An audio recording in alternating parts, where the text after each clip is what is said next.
Welcome to the Dream Novel channel. Before starting to listen to the fun in this clip, don't forget to like and comment, so that the admin will have the encouragement to continue making clips. Let's go listen. Channel Dream Novel. Chapter 151, There Can't Possibly Be a Troll at Hogwarts. Kyle arrived early to the Great Hall on Saturday. He hadn't gone exploring the night before but had gone straight to bed after dinner and slept through until dawn. Breakfast that morning included sausages, corn soup, and a big plate of baked potatoes. Kyle was halfway through eating when the others joined him. "Looks like you got a good night's sleep," Cedric said, sitting across from him. "No more strange dreams?" Kyle smiled. "No, I slept soundly." "That's good." Cedric picked up a baked potato and began peeling it. "Oh, by the way, I told Professor Trelawney about your situation yesterday. Want to hear what she said?" Kyle shook his head without hesitation. "No, thanks. I've heard her predictions rarely turn out well." "Yeah, you're right," Cedric nodded, conceding. According to Professor Trelawney, Kyle would have recurring dreams for 7 days, then suffer a nervous breakdown that would land him in the hospital wing. After being discharged, he'd supposedly encounter a troll and be sent back to the infirmary with one hit. In short, it was a pretty bleak prediction. But from the looks of it, Professor Trelawney had been wrong right from the start, and the rest sounded like nonsense. Encountering a troll in the castle? Impossible. If a troll could break into Hogwarts, Cedric might as well eat his entire plate of baked potatoes on the spot. Cedric rubbed his forehead, feeling a pang of regret. Just as everyone had said, Professor Trelawney was a complete fraud. He should never have listened to the Weasley twins and signed up for divination. Wasn't arithmancy a perfectly good option? But it was too late to switch now. He'd have to stick it out until next term. Cedric sighed as Fred and George showed up, looking even more sleep-deprived than usual. They'd been short on sleep before because of their late-night outings, but today seemed different. Professor McGonagall had denied their request to switch classes and had only agreed to let them add ancient runes. With 3 electives, their schedules were packed. They'd stayed up until the early hours of the morning, working on their ancient runes assignment. "By Merlin's beard, you actually did your homework early?"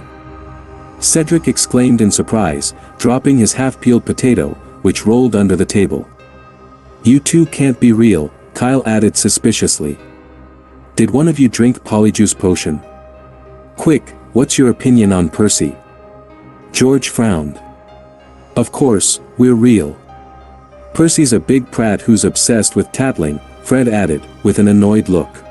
"Well, that checks out," Kyle admitted, still suspicious. "But seriously, why did you do your homework early?" "For the sake of our dreams," Fred replied with a serious expression. "Ancient runes is actually really helpful for studying magical artifacts. We came up with 2 great ideas just during yesterday's class." It's really tough," George groaned. "The characters are constantly changing, and different combinations mean different things. No wonder Percy spent the entire summer studying them." Cedric nodded in agreement. He'd also chosen ancient runes and knew they weren't exaggerating. It was genuinely hard work. "Forget it, let's talk about something else," Fred said with a yawn. "Kyle, you're joining the Quidditch team, right?" "Yes," Kyle replied. "I talked to Harris the other day, and I'll take the final assessment next week. How about you guys, have you decided on a new captain and seeker yet?" "Oliver Wood's the captain. He's definitely the best fit," Fred said. "But we haven't found a seeker yet." Kyle noticed the weariness on Fred and George's faces grow more intense. Finding a skilled seeker was proving nearly as challenging as mastering ancient runes. There were plenty of candidates, but none were up to par. Many couldn't even spot bludgers zooming by, which didn't bode well for the season ahead. If things continued this way, Gryffindor might end up competing with Ravenclaw just to avoid last place. In recent days, Wood had been so stressed that his hairline seemed to be receding prematurely, despite his youth. With grim resolve, Fred and George finished breakfast at top speed, then trudged off to the Quidditch pitch, looking completely drained. They were continuing their seeker trials that day, not expecting a star like Cedric but hoping for someone at least capable. Even Professor McGonagall planned to attend, as she was deeply invested in Gryffindor's success. At her suggestion, Lee Jordan had also held off on applying to be the commentator, just in case they couldn't find anyone suitable and he had to step in. Once Fred and George left, Cedric gave Kyle a mischievous look and whispered, "Looks like Hufflepuff has a good shot at winning the championship for the second year in a row." "Not necessarily," Kyle said after a moment's thought. "They could still find a seeker in the next few days." "It won't make a difference," Cedric replied confidently. "Even if they bring Charlie back, I'm certain I'll catch the golden snitch first." Kyle chuckled. Cedric was always modest in most things, but when it came to Quidditch, he became a different person, refusing to back down against anyone. And that fierce determination was something Kyle admired. On that first weekend of the new school year, Kyle and Cedric planned to visit Hagrid's hut. Conna wanted to join them, but just as they were about to set off, Professor Snape appeared seemingly out of nowhere and whisked her away for reasons unknown. Meanwhile, Cedric, like the Weasley twins, headed over to the Quidditch pitch. All four houses were holding their initial team selections over the weekend, and Cedric wanted to scout for any promising new talent. He'd heard Cho Chang had also signed up for the Quidditch team this year, aiming for the position of seeker. Cedric wasn't sure how skilled she was, but he was eager to find out. Last year, Ravenclaw had fielded such a weak team that the games felt more like a chore than a challenge, with no real excitement. If Ravenclaw had a dependable seeker this season, it might make for a more interesting match. As for the possibility of losing to Ravenclaw, Cedric hadn't even entertained the thought. After all, Hufflepuff had been champions last year, and with Kyle joining the team this year, they were only going to get stronger. Channel Dream Novel. Chapter 152, A conflicted Hagrid. After saying goodbye to Cedric, Kyle left the castle and made his way toward the Forbidden Forest. Hagrid was standing in his vegetable garden outside his cabin, watering pumpkins the size of wheels. "Kyle, come on in and have a seat." The two entered the cabin, where Hagrid cheerfully set down a plate of rock cakes and a teapot for Kyle. "How's the new school year treating you?" Hagrid asked. "Not bad." Kyle didn't touch the rock cakes but took a sip of tea instead. "It's just that there are a few more classes each week than last year." "Yes, second year is a bit tougher than the first," Hagrid said with a warm smile. "But you'll be fine, I'm sure of it. Harry was here yesterday and mentioned you, actually." "Potter?" Kyle was surprised. He and Harry hadn't had much interaction, other than a brief meeting in the corridor. They hadn't spent any time together. Back then, he'd given Harry a map and a bag of pet treats, so he doubted Harry had said anything unkind about him. "Harry said thanks to that map you gave him, he hasn't been late once these past few days," Hagrid chuckled. Hagrid's face lit up as he thought back to Harry's visit. The boy had sat in the hut, eagerly sharing amusing stories about school. Hagrid's heart warmed at the memory. Although, Harry's curiosity about the Philosopher's Stone had been a bit of a challenge. Dumbledore had repeatedly stressed its secrecy, and as Hogwarts' most loyal keeper of secrets, Hagrid would never reveal it. But he hadn't wanted to mislead Harry either, so he'd had to come up with excuse after excuse to avoid answering. It had been quite a mental workout. "I see." Kyle nodded, choosing not to ask any more. He figured Harry had probably mentioned it casually, as one would talk about the weather, with no particular significance. Had he come a few days later, Hagrid might have already forgotten. Seeing Kyle's silence, Hagrid picked up the brass pot beside him and poured him another cup of tea. As he did, he couldn't help but think to himself, this is what chatting should be, relaxed, enjoyable, and best of all, no brain strain required. "Try this," Hagrid said, smiling as he pushed the plate of rock cakes closer. "Baked yesterday, they're still nice and crisp. By the way, where are your friends? Why didn't they come along?" "Oh, sorry, I just had breakfast and really can't eat anything more," Kyle replied politely, declining the rock cake that might very well leave his teeth sore. The others are all at the pitch. Cedric and the rest are holding tryouts for new Quidditch players. Ah, Quidditch. Hagrid sighed. Time does fly, doesn't it? I can't believe it's time for tryouts again. I remember you like Quidditch too, right? Yeah, Kyle nodded. I've already signed up, but I can't try out until next week. You'll pass, I'm sure of it. I think so too, Kyle smiled. And maybe Potter will make the team this year as well. Harry? Not a chance, Hagrid shook his head. First years aren't allowed to play Quidditch, that's the rule. That's true, but Gryffindor really needs a seeker this year, Kyle replied. If Potter inherited his father's talent, Professor McGonagall might just make an exception. James. Hagrid mused, and then his face brightened as he remembered. Oh, yes, James was a fantastic seeker. He even led Gryffindor to several Quidditch Cup victories. The thought made Hagrid chuckle. If Harry truly did join the Quidditch team as a first year, Hagrid knew he'd be thrilled. After all, who didn't love Quidditch? But soon, Hagrid thought of something that wiped the smile from his face. If both Kyle and Harry made their house teams, then when Hufflepuff played Gryffindor, who would he cheer for? Hagrid's face gradually crumpled, and he tugged at his beard in indecision. Kyle called out to him 3 times before Hagrid snapped out of his thoughts. What were you thinking about just now, so intently? Oh, nothing. Just suddenly remembered I haven't finished watering the pumpkin patch, Hagrid fibbed. He'd just decided he would cheer for both teams, applauding for whoever scored next, but he definitely couldn't say that out loud.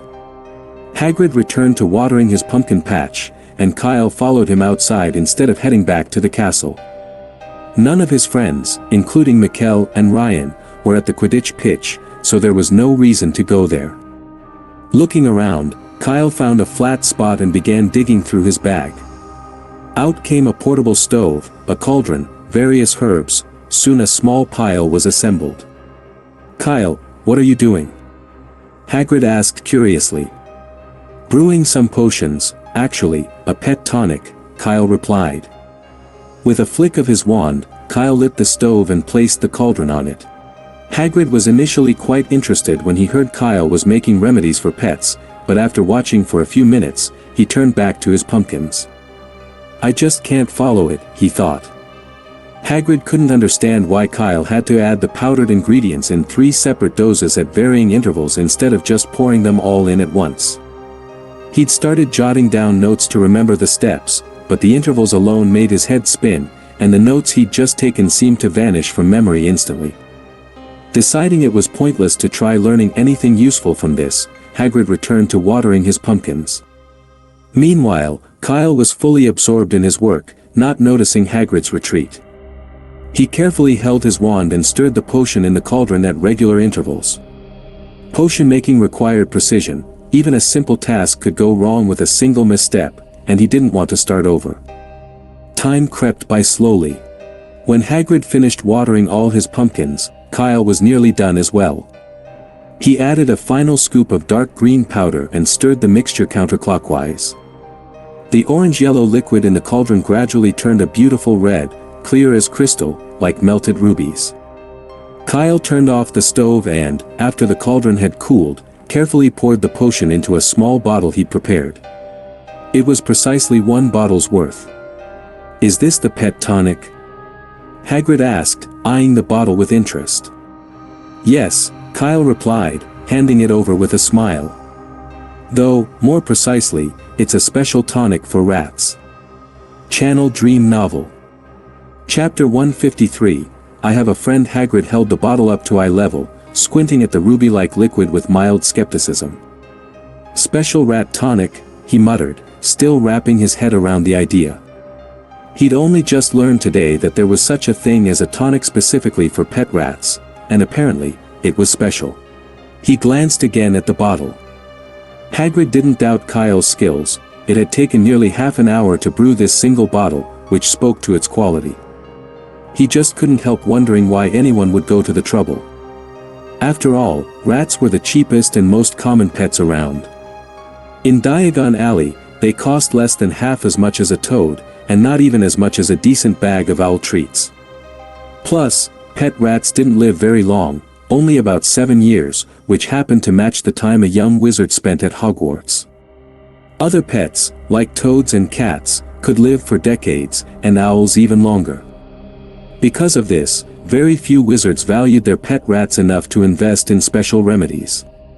Yes, Kyle said, packing away the stove and cauldron. This tonic's for the Weasleys' pet rat. It's been with them a while now, and each year, before the start of term, Percy Weasley comes by to get some. But since the rat's now Ron's pet, I think Percy forgot to let him know about it. The Weasley rat. Hagrid didn't know Percy all that well, but he did know Ron, the youngest Weasley, who had visited with Harry the day before. But he had a pet rat? Hagrid thought back, vaguely recalling Ron's pockets looking unusually full when they arrived, though he wasn't completely sure. His focus had been almost entirely on Harry, so he hadn't paid much attention to Ron. Returning the bottle to Kyle, Hagrid asked, apart from rats, can you brew tonics for other pets? Of course. I can handle tonics for the 4 types of pets allowed by Hogwarts. What about others, like magical creatures? Hagrid asked, curiosity sparking again. Magical creatures are possible, Kyle answered after a brief pause, but it depends on the type. Large magical creatures, like Fluffy, well, they don't really need any tonics. What about spiders? Hagrid blurted out before he could stop himself. Kyle gave him a curious look. What kind of spider? It's, an 8-eyed giant. Hagrid hesitated, suddenly scrambling to cover his tracks. No, I mean, just a regular spider, you know, only a little bit bigger. Kyle raised an eyebrow. A little bit bigger? Hagrid nodded with conviction. Yes, just a little bit bigger. Kyle gave him a long, skeptical look, until Hagrid's confidence wavered.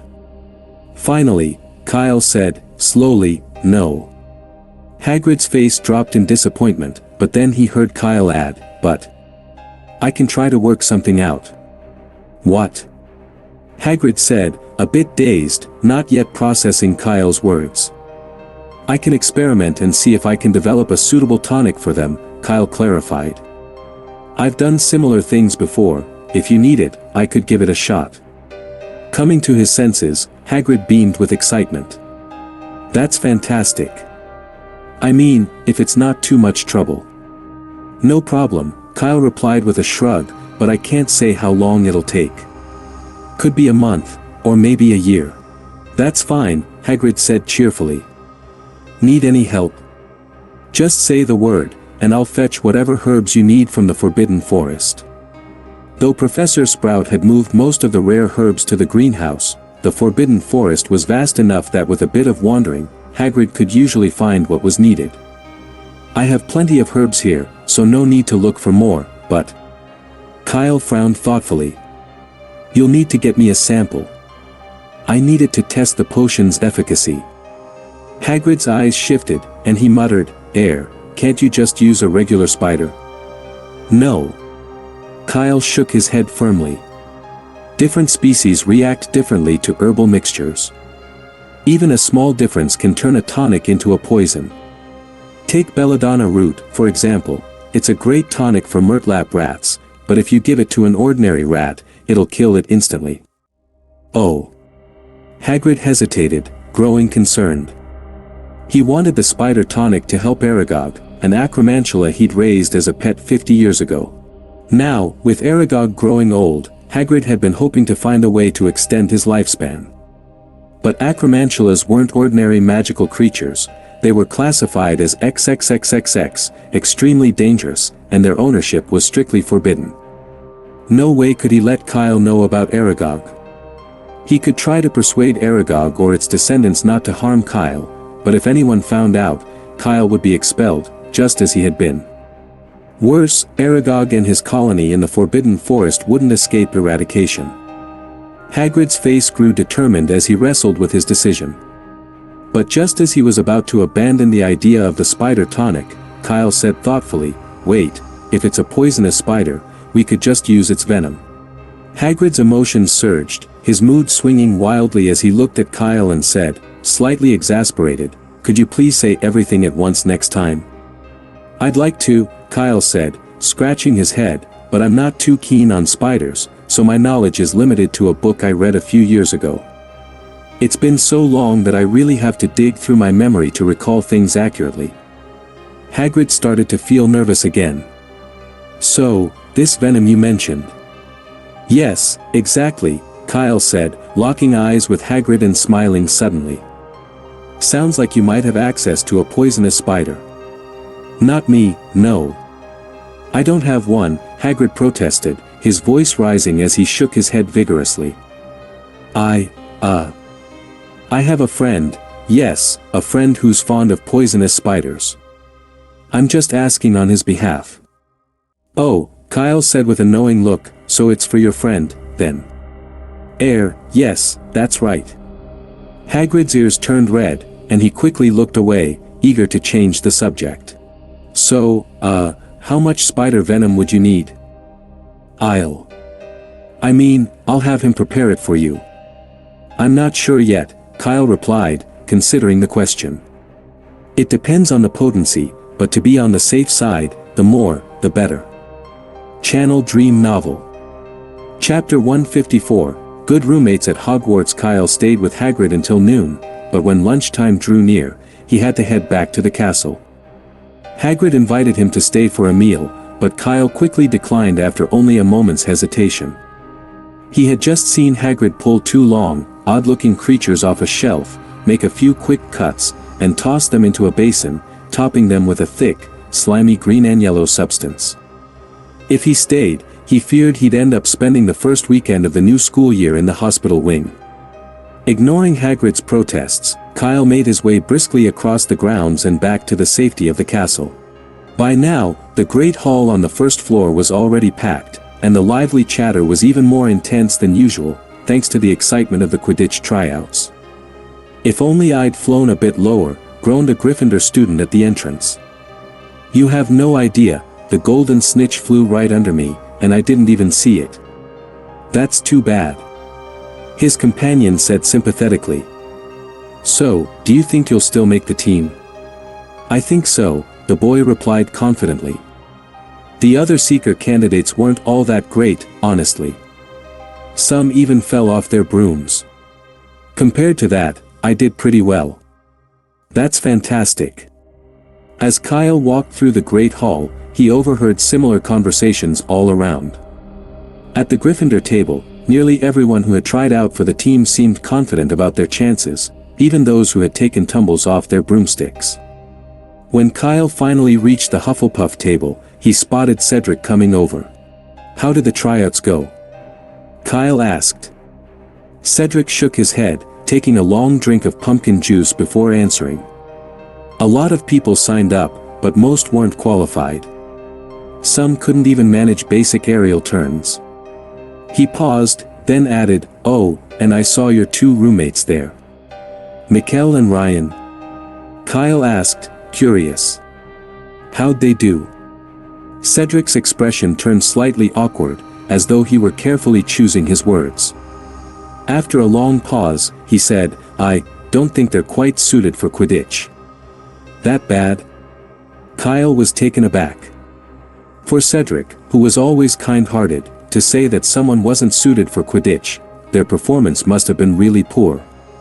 Kyle recalled they'd done decently in flying lessons, nothing extraordinary, but at least they could stay steady in the air. "Maybe they were just too nervous to fly well," Kyle suggested. "That's not it," Cedric sighed. "The main problem was that they don't know the rules of Quidditch at all. Ryan just bolted around the pitch without paying any attention to his teammates or opponents. He passed the ball to the other team twice." Kyle winced, but Cedric wasn't finished. Mikkel was even worse. He mistook a bludger for a quaffle and tried to score with it. Kyle was speechless. After a moment, he added, "Well, at least he's got spirit." If only that were the case, Cedric said, sighing again. He barely got 10 feet before losing control of the bludger. If the others hadn't reacted fast, he'd probably be in the hospital wing by now. Kyle was left at a loss for words, and he noticed Cedric giving him a sympathetic look that seemed just a bit amused. "Look, it was just an accident," Kyle said, trying to defend his roommates. "They're usually quite normal outside of Quidditch." "Really?" Cedric raised an eyebrow. "Wasn't it one of them who accidentally blew up the charms classroom with a simple lighting charm last year?" "That was, well, Mikkel has trouble with magic control." "It wasn't his fault," Kyle replied firmly. "It was practically an act of fate." Cedric chuckled but went on. "What about the time they copied your homework but put your name on it?" "Air." Kyle had barely opened his mouth before Cedric continued, "Or when one of them asked Professor Snape to add water to their potion during the exam. Or when one of them managed to dye himself blue." "Wait a minute," Kyle interrupted, his expression growing alarmed. "How do you know about that?" "Well," Cedric said, grinning, "the history of magic classroom overlooks Pendulum Courtyard. You can see the hospital wing entrance from the windows." "Right." Kyle went silent for a moment before adding with exaggerated seriousness, "Cedric, you're starting to sound like a gossip." "That's not the Hufflepuff way." Cedric gave him an amused look but said nothing. All right, Kyle conceded, grabbing a piece of toast. "Let's get back on topic. Any other team changes this year?" Cedric looked at him, sensing the abrupt change of subject, but went along. "Slytherin did a full revamp, though the only thing I know for sure is that their new captain is Marcus Flint. Gryffindor, on the other hand, kept the same team as last year. They didn't find any promising newcomers, and Oliver Wood's been stressing about it all morning. Ravenclaw, however, found themselves a fantastic seeker, and I bet you can guess who." "Cho, right?" Kyle guessed. "She told me last year she wanted to try out for Seeker." "Exactly," Cedric replied, grinning. "She was the first one to catch the golden snitch during tryouts. The Ravenclaw captain was so pleased, he'd probably have made her the team Seeker on the spot if it weren't so early in the season." Kyle chuckled as Cedric added, "You should have seen it. Wood was so envious his eyes nearly turned green. He ran straight to Professor McGonagall to ask if first-years could join the team but got a good scolding instead." "Hey, sounds like someone's talking about our esteemed captain," a voice said behind them. "Wood's that popular now," added another voice. Kyle turned to see Fred and George Weasley strolling over.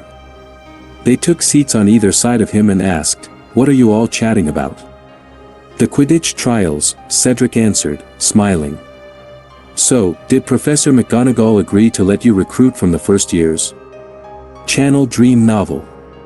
Chapter 155, Plotting and Preparation. At this, the grins on Fred and George's faces faded.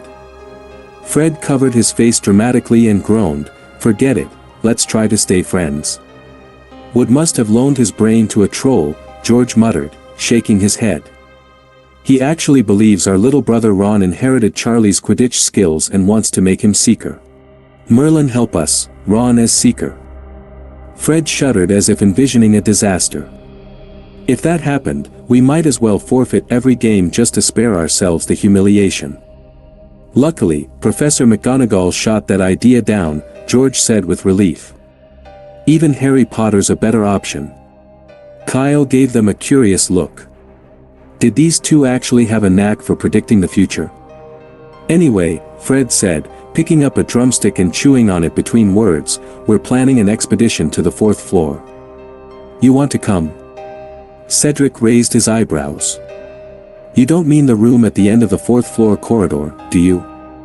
Fred gave him a conspiratorial wink. "Is there any other part of the 4th floor worth exploring?" "But..." Cedric hesitated. "Didn't Headmaster Dumbledore say we're forbidden from going there?" "Don't be silly," George replied, wagging a finger with an air of knowing authority. "It's only the forbidden places that are worth exploring. No one's sneaking out at night just to visit the Transfiguration classroom." The potions classroom could be interesting, Fred added. We tried that in our first year, George said, and tossed a couple of dung bombs in there for good measure. Sadly, the smell was gone by the next day, Fred finished. Kyle's eyes lit up with interest. Night walking to the potions classroom, not a bad idea. No, Kyle, Fred said, shaking his head. We already scoped it out. There's nothing worthwhile in there. The fourth floor's the real prize, George said, grinning. Dumbledore's a legend, setting up something like this right at the start of term. So, are you in or not?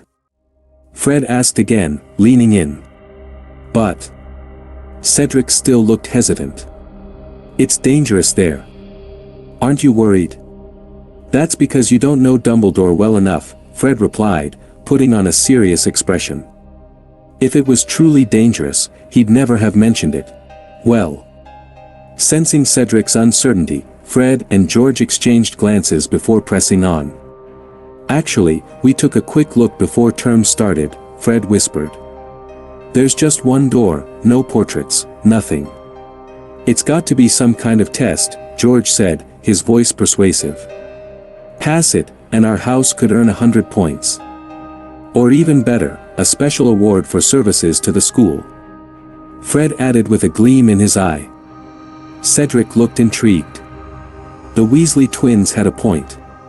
Hagrid guarded the Forbidden Forest to keep students out, but no one seemed to be watching the supposedly dangerous fourth floor. That was certainly odd. All right. I'm in. Cedric finally agreed, though he added, but I'm keeping an eye on you two to make sure you don't get into too much trouble. I see. Then we'll be counting on Mr. Diggory's supervision, Fred said with mock seriousness, bowing slightly. Then they turned to Kyle expectantly. Kyle blinked, neither agreeing nor disagreeing, and instead asked directly, when are you planning on going? Any time is fine, but we need to solve two issues first, Fred began. We've tried, and the unlocking charm doesn't work on that door. Kyle, didn't you say you have a master key? Kyle nodded. The master key had arrived with his invisibility cloak, though he hadn't had much use for it until now. Then that's covered, George said. But we still need to figure out how to distract Filch. He's been lurking around the fourth floor every night, so we'll need to draw him off somehow. What if we just dropped a few dung bombs somewhere else right before we head to the fourth floor? Cedric suggested. That was our first thought too, but no, Fred said, shaking his head. The dung bombs would only get us inside the room, not out again. If Filch sticks around near the door and there's no other exit, we'll be trapped. Filch can't stay there all night, Cedric replied, doubtful. He can and he will, Fred and George said together, shaking their heads. They had been keeping an eye on Filch's movements with the Marauders map for the past few nights, and every time they checked, Filch was stationed on the fourth floor. Maybe we could ask someone to help, Cedric suggested. Agree on a time, say an hour or two in, and have them set off a distraction to pull Filch away. Are you sure they'll be awake and able to do it exactly on time? Fred asked, sounding uncertain. Cedric hesitated, realizing he couldn't guarantee perfect timing. If Filch wasn't properly distracted or they didn't get out quickly enough, their plan would fail. Let's check Zonko's, Kyle suggested suddenly. They should have something that'll let us distract Filch whenever we want. Huh, you're on the same page as us. Fred and George said, grinning as they quickly finished dinner. They took Kyle and Cedric through a secret passage to Hogsmeade and returned with a familiar-looking book in their hands. Dark Forces, A Guide to Self-Protection? Cedric asked, puzzled. Why would you buy that? This isn't your average book, Fred said mysteriously as he led the group out of sight of the castle. He took out a quill and held it up. Watch this. With a quick snap, Fred broke the quill in half. Instantly, the book began to shake violently, its pages scattering as a series of loud, crackling explosions rang out. It's Zonko's latest prank item, Fred explained with a grin. Perfect for young wizards looking for an excuse to skip class. It's kind of like an early version of our skiving snack box but with a bit more impact. With this, we can pull Filch away anytime we like, George said, pulling 2 more identical books from his pocket. What's the range? Kyle asked, examining the fake book. Not too far, Fred replied, but it's more than enough to lure Filch to another floor. Now the fun in this clip is over.